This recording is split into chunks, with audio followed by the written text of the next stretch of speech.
A lot of the problems in venture capital are emergent symptoms of incentive design. The whole industry runs on 2 and 20, 2% annual management fee, 20% carried interest or share of profits. Let's say you're running $1 billion fund. You get paid somewhere between 150 and 200 million in management fees over the lifetime of that fund, rain or shine, whether you're successful or not. Conversely, let's say you're running a 200 million fund and you 5x that fund, which puts you in the top decile of performance across the entire industry.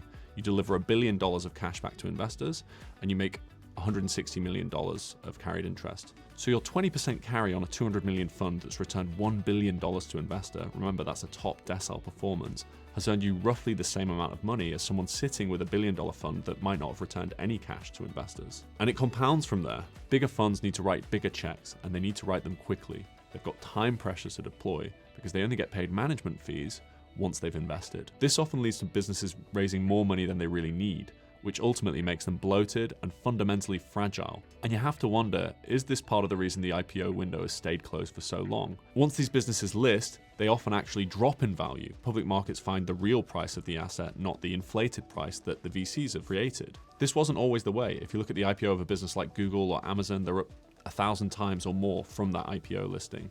They IPO'd at very low valuations relative to their current valuations. That's not always possible nowadays. Everyone's incentivized to keep these businesses private as long as possible, and the quality of the businesses is going down as a result of that. That seems like a real shame.